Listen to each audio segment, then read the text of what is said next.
The real currency is not the dollar, it's the time. In entrepreneurship, you have people that understand personal development. You have people that don't. So you have the stubborn ones and the learning ones.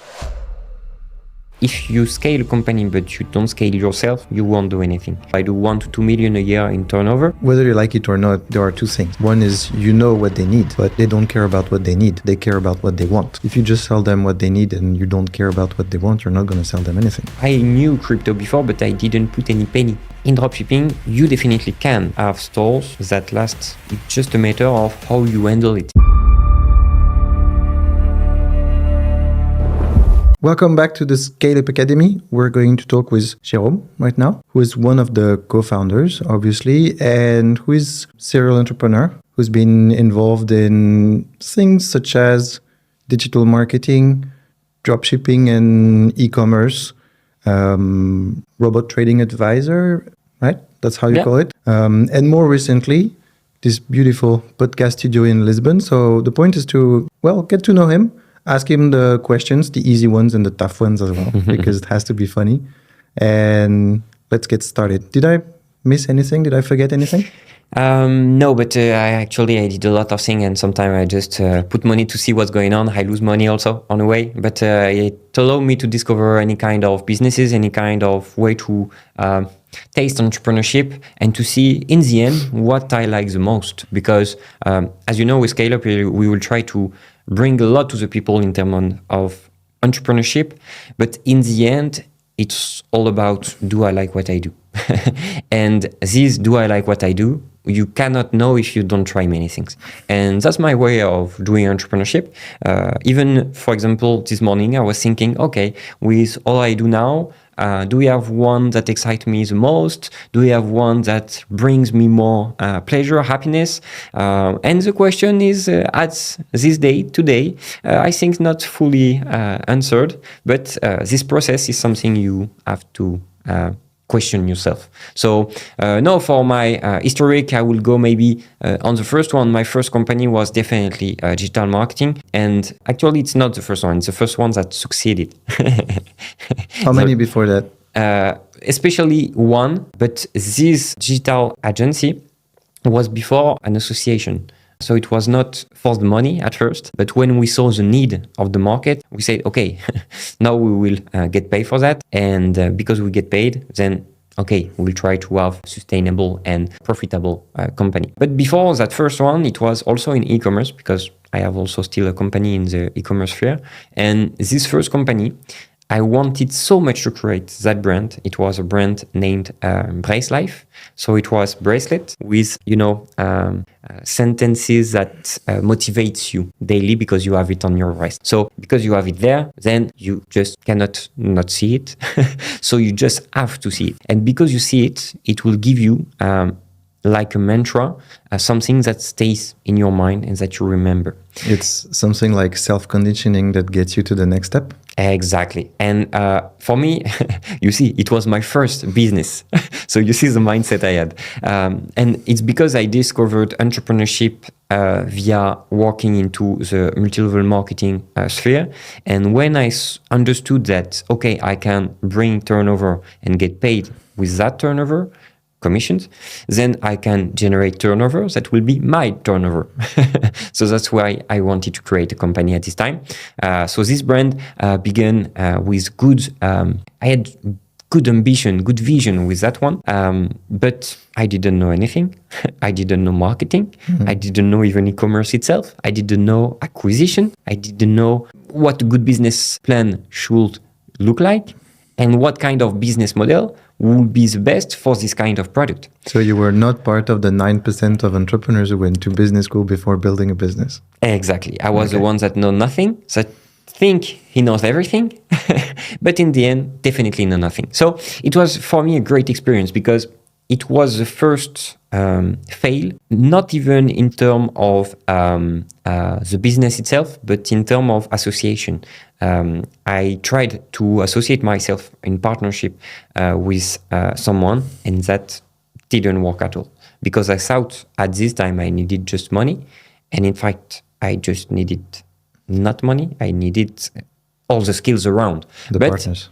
Yeah, but it was also a step for me. So this brand, I failed it today. I still think it's something that I should one day begin again and do it again, because it's really something that resonates to me. And I think what we do now with ScaleUp Academy is something that allows the people to understand more themselves, to understand more their business and how to bring it to the next level. So we are in a field that, was the same field I was when I began. But then this one failed and I went into association. So I don't know if it's the same English word when it's a non-lucrative business. Charity. Yeah, charity. But not really charity, because it was not to leverage funds for a right cause. It was just... It's a non-profit kind of organization. Exactly. So this, I was going to say company, but this association, we are doing events where we bring in that city where we lived at this age in France, where we bring a lot of people, and all those people were entrepreneurs, were actors, were politics, were influencers, were bloggers, were, photographs, artists, whatever want you have in what you do, because you want to do it and you are fully involved in it. You want to share it to someone and you want to connect with people. So we made this event to connect all those people, and it went pretty well. And I thanks all my partners at this time, because we are doing it for free. And we gathered hundreds of people to some really good events with a team. And each time we had a team, we had a whole experience around that team. So it was really interesting and I really enjoyed it.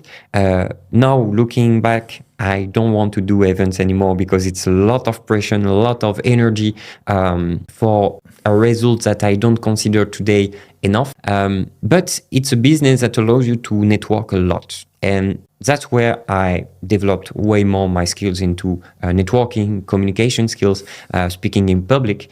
So it was really interesting. So that association then began my first real success company. I don't know how to say it, but anyway, the company that succeed at this time, and it's a digital agency, because on all those events, people were wanting to meet each other, and because they wanted to meet each other, they wanted to learn from someone or connect with someone, because they had maybe business to do, but in the end, all they wanted was being able to be seen. And because they wanted to be seen, they needed communication, they needed visibility, they needed marketing. And that's why we went into this field with my associate, Dodi, and thank to him, because he was a skill of graphism and artistic manager, director. So together, we developed that company for a lot of customers, but it was mainly customers in a local area. It was that city mainly. We went to customers that were national customers, but mainly it was local customers. So it was really interesting also that part, because we helped clubs, we helped restaurants, we helped franchise restaurants, franchise in electric smoking, things like that. So it was really interesting. We touched, I think, many kind of business. And for me, it was the best way to understand what the business need and what's the real issue at some point. Because some people were coming to us thinking that because we will do communication and marketing will bring them money, but it's not exactly it. You cannot a communication, a brand, you cannot really, how to say it, you cannot measure it. And because you cannot measure how much it brings, you cannot know if it brings you money. Marketing you can, because you do acquisition, and because of that maybe you will spend money, and on that one you will see what clicks it brings and what add to cart it brings and what purchase it brings. So those one you can measure it, and then it's easier to track. But when you do communication, it's not something you can track. It will bring you money, but it will bring you money because people have seen you and because people begin to see you, but it's not something instant. So you cannot track it on the same way and same condition. So for me, it was really a way to understand more and more and more any kind of business and understand where they should focus their own communication and their own marketing with the right tone, with the right approach, to get to the target, to be sure, okay, they get connected to the brand, and now they will get interested and they will go to check what the brand propose, and then, okay, maybe be a customer. Because in the end, the thing is, whether you like it or not, there are two things. One is you know what they need, but they don't care about what they need. They care about what they want. Yeah. And the want is not the same as the need. So whatever you have to sell, whether it's a bracelet, a watch, or digital marketing, if you just sell them what they need and you don't care about what they want, you're not going to sell them anything. Exactly. And it was a real communication issue between us sometimes and some customers, because some customers are, really open-minded. They understand all of that. They are good entrepreneurs, but some are struggling and the opposite of open-minded. So they try to don't look where they should. And it's difficult to make them understand that because they spend, in community management and the whole process of content creation, because they spend, 1,000 a month, it doesn't mean they will get back this 1,000 a month because we do that content. So sometimes we had to make them understand, and sometimes it was okay, sometimes it was tough. But for me, it was also an understanding about what I want as entrepreneurs, as a person. I didn't want to justify what I do, why I do it, and how I do it for them. So I let my associate handle the company. So I'm still associate in it. I just lowered my shares, and now we handle it. He does everything. I do nothing. And I'm really happy I handle everything. And it allowed me to focus on the next step. That was, So just before we get to the next step, just let me move around the topic a bit. You said a few things that I caught. You've been talking a lot about entrepreneurs because that's what we are and that's who we work with mostly. Yeah. And you've been talking about mindset. What do you like about entrepreneurs? And what do you like about their mindsets? 2 questions. And what is the right mindset of an entrepreneur? How do you recognize an entrepreneur when you see one, even though sometimes they don't know they're one? Okay. I think I will reduce all those questions in one answer. What I think is in entrepreneurship, you have people that understand personal development. You have people that don't. So you have the stubborn ones and the learning ones. And here in ScaleUp, we try to speak about entrepreneurship growth, scaling up a company, things like that. But if you scale a company but you don't scale yourself, you won't do anything.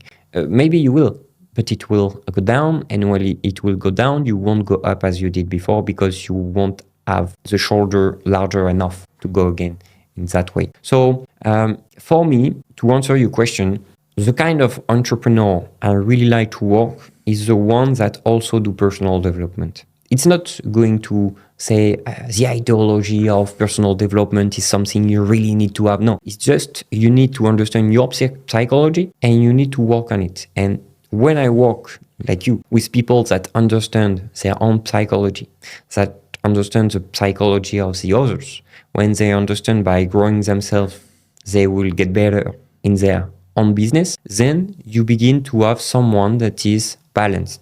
And when you begin to find an entrepreneur that is balanced, then you can do some great stuff. And that's the first thing I search now and the first thing I focus on when I try to hang out even with friends or when I try to spend some time with someone is finding someone balanced, that is a good person deeply, and that is also learning, doing personal development at his speed. I don't care, but he understands that he needs to work on himself, and also he's a worker. Because you have a lot of entrepreneurs that say they are workers. They are, I'm entrepreneur, but in the end, they do almost nothing. They, it's just like a mask. They show the mask, so you see things, but behind there is nothing. So the idea is to find those kind of entrepreneurs, people that really are good workers, doers, let's say, and people that take care of themselves, their own personal development, and that try to be genuinely good people. Okay, so that's about the definition of what an entrepreneur is. That's about what their mindset is about and how we can recognize them. Now back to the previous point. Yeah. What's your next step? So we've been talking about the non-profit, the switch from non-profit to they need something and they want it, and I can identify what they want, so I'm going to sell them. So that got you to the digital marketing sphere, e-commerce. Yes, and so that's really fun because I told you I failed the first one, but I'm not someone that will, surrender about a subject. I'm not the kind of guy that will say, okay, it's not for me. I never come back on it. Okay, no, because in between, I understood when I was doing that e-commerce brand bracelets that I had no skills into communication and marketing. So I learned them. I went back into school. When I went back into school, I was already too much entrepreneur, so I never finished 2 times those full year of school. But it allowed me to develop those skills and then to learn by myself with internet, with my associate and everything. So now I have the skill. But who said the e-commerce is not good for me? Because I just didn't have the skill at this time. But now I have the skill. So what should I do? I should do it again. That's what I did. And so with my associate, I said, okay, let's partner again because we are a good friend. Let's partner again. This time I will have some more shares. I will handle the e-commerce stuff. You will just do the communication and marketing stuff. So more communication. So only taking care of the graphism, and I will do all the rest. That's what we did. We partners with a third one that I got back is shared now at the time. But we were 3 at the beginning, 2, 3 then, and then again 2. But what happened in the whole process, we developed multiple Shopify stores. So it was dropshipping. And then we tried to, in dropshipping, there is a subject that says dropshipping, you cannot make it last. I was going to ask the question, can you actually make money with dropshipping, or is it just the usual BS that people sell you when they want to sell you a course? No, it's more and more difficult from what it was. At the age, it was way more easier, I have to say. Now it's more difficult, but if you do your job well, you can do it. Maybe your margin will lower. For example, it's my case on this company for this Q4, so this last quarter of 2023. I think I made my lower margin for the past 4 or 5 years, but it's still going on. So the thing is, in dropshipping, you definitely can have stores that last. It's just a matter of how you handle it. If you don't have a good support for your customers, of course, customer will be unhappy and they will be legit to be unhappy. If you don't handle a real brand around your dropshipping, same, people will not connect to your brand, and then it will be way more difficult to make a brand last. So we focused on that one. We didn't want it to make stock. We kept working in dropshipping, so with our agent that sent then themselves the product to the customers, because I wanted to keep it automatized, but I wanted to make it last. So the goal was on this company to, launch different stores. And when you have multiple ones that work, then you keep working on them and you make them grow. And because they grow, then you will have definitely a company that is lasting. And that's what we have today, because it lasts for many years now. We have, the 2nd and third shops we did are still there. So they are the biggest shop we have. Sometimes one go a little down, then it goes a little up and it moves. But we still have those stores. So this e-commerce store for me was more about, I know the skills of communication and marketing now. Let's apply them to me, not to a customer. And let's apply them to me to try to be really profitable, but profitable with a little scaling at least. So what works from building a business, scaling up the business and letting it work is finding the niche, getting the customer, building the brand, and automating the process. Yeah, exactly. And that automating the process, it's something that now I think most of my time in developing a business is finding a way with a whole process that is automatized. Maybe it will be automatized with someone, with an employee. Maybe it will be automated with, a software. Maybe it will be automated by a connection between here, there, and there, ABC, whatever it is. But we need to find how to automatize it to make it more, because for me, it's really that more... bankable. It's not, for me, it's not, because it makes money. Even if it makes less money, but I have time, for me, it's good. But it's something that allows you to have more freedom and more, in your mind, you are more clearer because you don't have to think about the stuff that won't bring you big value, but you will spend time on that big value now because you put energy out. You don't put any more energy out in those elements. The way I see being bankable is when in the end you switch from having an e-commerce that's just bringing money as like a paycheck to switch to an e-commerce that becomes an asset. And because it is an asset that works, because everything is being automated, then the bigger fish can say, hey, I want to buy that asset from you, and then it becomes bankable beyond the paycheck as the asset that's worth something to someone else. So, for example, that's a good example, because for me, it was a subject I had with my past associate on that company, and he wanted to be bankable by making it less automatized, because he wanted to make a fully branded stock in each countries and everything, but it will mean a lot of efforts. And for me, it was not the goal and the purpose of that company. Because, for example, I do 1 to 2 million a year in turnover. Maybe the margin, I don't know, 10%, 15%. It was a little more before. Now it's less. But the goal is not to put more time in this one. I have my employees that take care of it. I almost don't have to put time on it. Maybe I put 1, 2, 3 hours a week. Maybe less. It depends.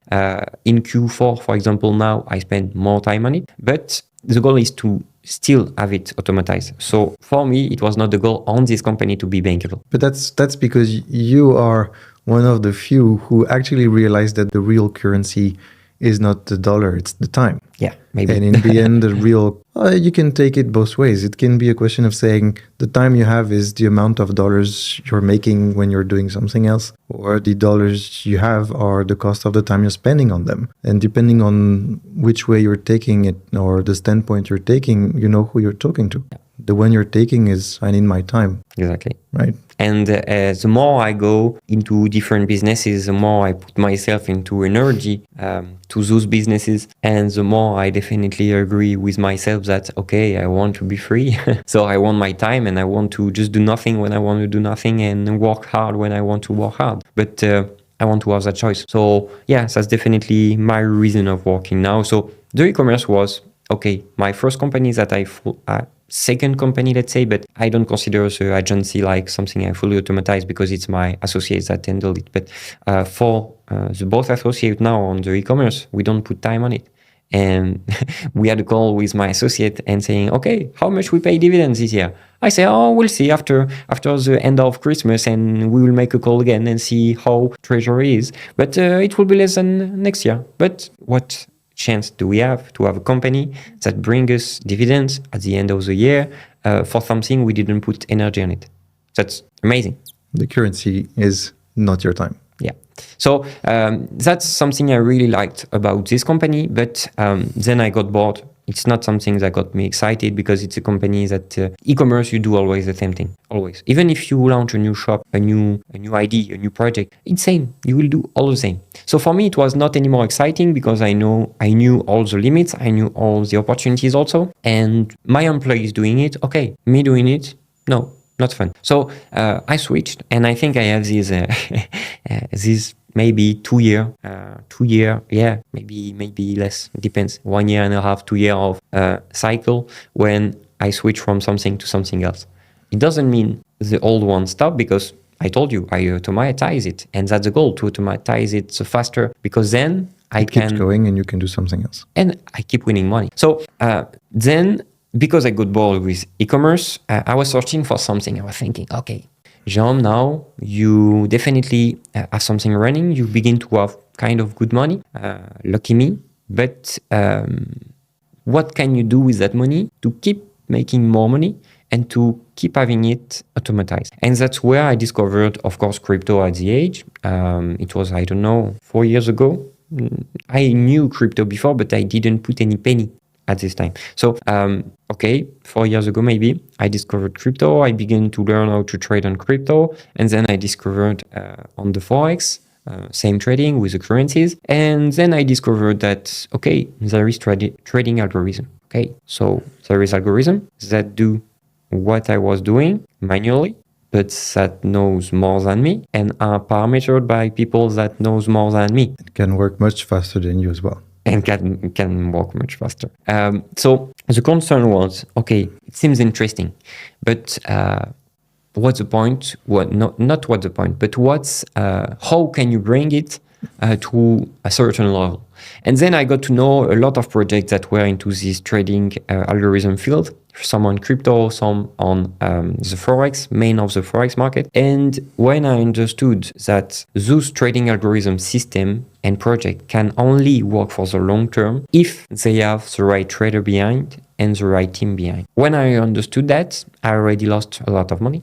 So of course. Let me rephrase that just to be sure. The point is not just the automation, it's how you build it and who is building it. Not especially building, but it have a lot of sense. Monitoring and updating. But it's more, okay, it's there. You have a good strategy that is working. Whatever strategy it is because you have a lot of strategy. But who is behind monitoring it? Exactly. Because if that person is not handling for any reason, he don't have the skill, he don't have the time. The emotional intelligence to handle it, you will flop. You will go down, you will burn your accounts, and it will be a loss. So because I lost a lot of money at this time in a lot of trading algorithm and a lot of investment, I needed to find the right person behind. It took me 3 years to find the right person. And when I found it, we wanted to work together. We didn't know how. And slowly we began to create a project that will be mine. But in between, what happened in this field of trading algorithm, I found some great people, great guys that are now my associates. And we understood that market of trading algorithm, but nobody was bringing it to the people with the right way of analyze it.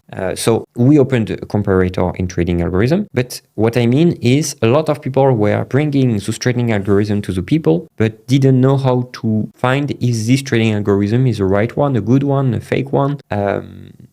So we choose to be those persons that will be bringing this, not this analyze, because insights, the filter. Yeah, the information that, okay, we are analyzing it ourselves. We cannot know what we cannot know. So we won't be 100% right all the time, but at least we will give you level of risk of those ones. So the one we don't talk, if we don't talk about it, there is a reason. But the one we talk, we will give them a risk. And then according to that, you can, at your own interest and by your own knowledge, choose to invest on it. We are not advisors. We are just giving insight, giving information, as we do here in the ScaleUp Academy, to allow people to understand more and get to know what is the element that allows to know if it's a good one or not. So this comparator, we lost also a lot of money on trying new one because we needed to put ourselves the money to understand if it's a good one or not. So we did lost a lot of money. But on the other hand,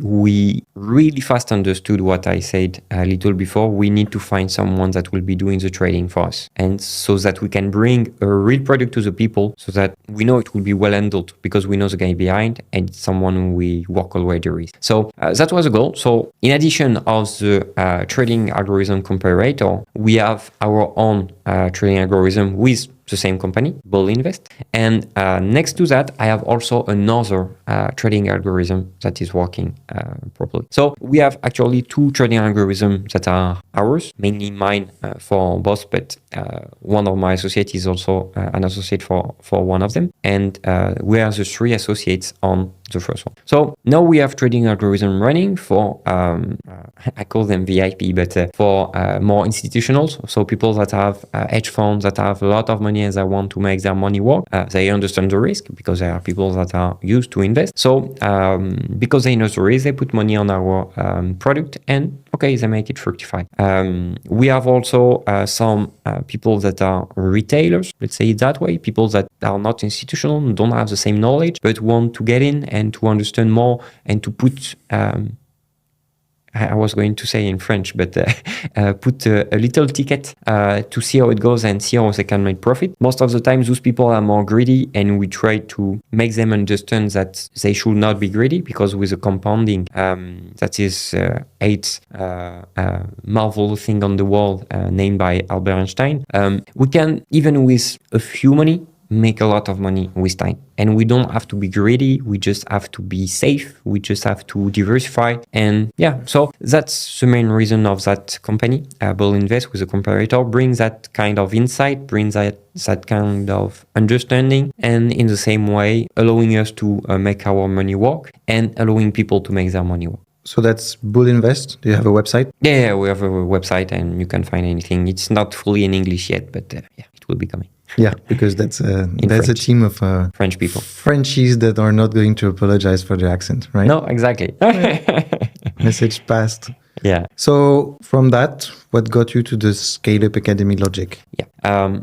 Already with Will Invest company, we began to create content for the people to, I told you, a lot of people are greedy in this field. It's a high risk market. So if you put money in a trading algorithm, you put money at a high risk. So lose part of total of your funds is possible anytime. So you need to understand how to invest, how to develop that financial and emotional intelligence to allow you to make better investments and to keep be winning money on the long term. So we began to bring some content on that end. And on the other end, with the ScaleUp Academy, actually we met. And because we met and because we wanted to make something together, and with my skills and your skills, it was, okay, French market, I have it with the Bull Invest Academy in the finance way. I'm also bringing personal branded French YouTube channel also in the 2024. So content is already getting listed and getting ready for that. But in English, I had nothing. And I have a lot of partners all around the world that are English people that are working as brokerage, especially in the financial field. I have a lot of people that are lawyers, that are many kind of skills. And for those people, I don't bring content. And the question was, okay,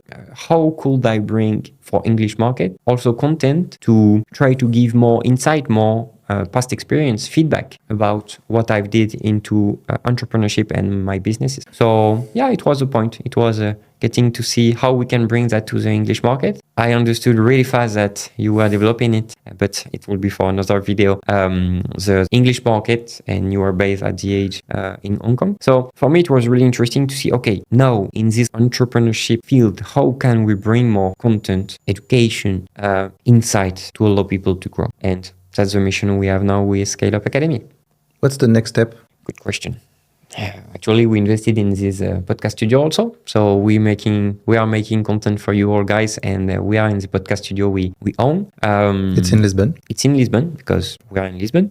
So yeah, for all cosmopolitan people that live in Lisbon or near, feel free to contact us and we'll make a video together. But anyway, the next step, I think it will be more keeping that track, bringing more content to the people, developing that digital awareness on entrepreneurship, on personal development. We'll do it in English there. I will do it also in my personal branded channel. And yeah, I think that's the way I want to go. Because what we do now, exchanging like that, I really like it. And I could go hours and hours and hours. But when I'm socially with people, when it's people that are not responding to what we can share, I don't try to share. It's not often I do that. But in this kind of area, we are like in a bubble, you know, we just share. It's a mirroring bubble. Yeah, mirroring bubble. So we can share fully. And because we can share fully, I think it's something I really enjoy. And let's see how it goes. I think for 2024, because we are almost to the new year, I have no expectation. It's strange to say, but I have no crazy goal, no expectation in numbers. Of course, I have a lot of things I want to do, but in expectation, really, with that word, in the full meaning of that word, I have nothing. So it's just, okay, keeping going where I just enjoy doing the things and where it brings me happiness and where it brings on the way to the people. So it's a mission of life I have, I think, bringing that to the people. And yeah, it's something I wrote when I discovered personal development when I was younger. And I think if I found back my paper where I wrote my mission of life, I get closer and closer to that one. So really good. Is there any question I didn't ask? Up to you. I don't know if you have tough question you want to ask or if you have something you want to bring on the table, feel free. But I know we'll have a lot of discussions like that, so we'll be able to bring a lot to the guys. This is a typical lawyer's question. I'm the lawyer in the team. You're not. You're cheating.